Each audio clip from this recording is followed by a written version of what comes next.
Bu Bega Seydillah.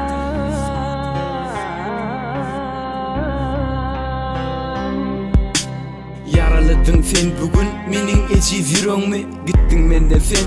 Az gördüm ya sevgimi, her gece sen yokluğunda ağlatacan gözümü. Ben sana dedim yöne, dinlemedin sözümü.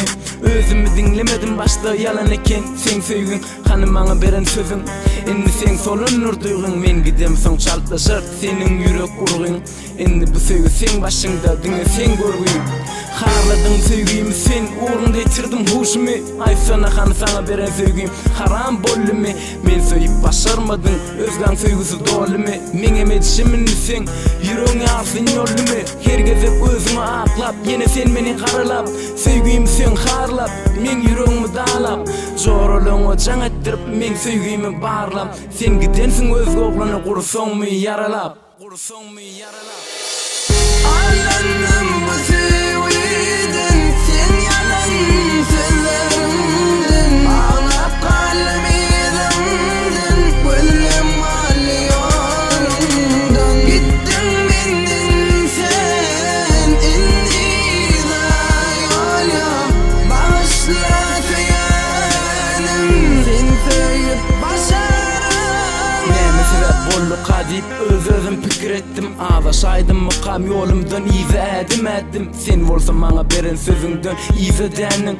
Men bilen baltı bolmogy sen istemensin. Eşitmersin hem seni hemmeden eziz görüp söyönme. Bilmedim ya men söygimi sen hasap etmedin. Duymadın mı söyön meni yüreğinke bölünü mi? Haneni kim baltı bol ya şonu sina görülme.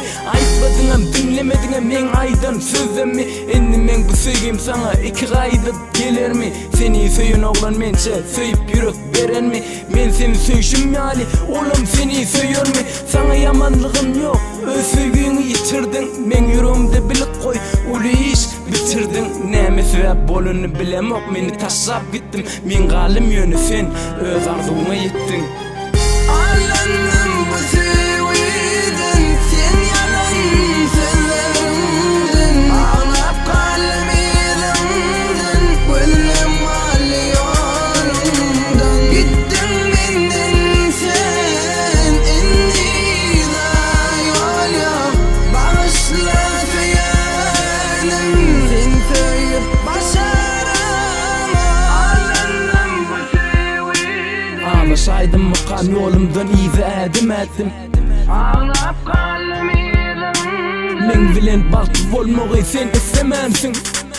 Gittin benden sen, Bilmedim ya men söygimi sen hasap etmedin. bağışla söylenim. Haneni kim baltı bol ya şonu sina görülme.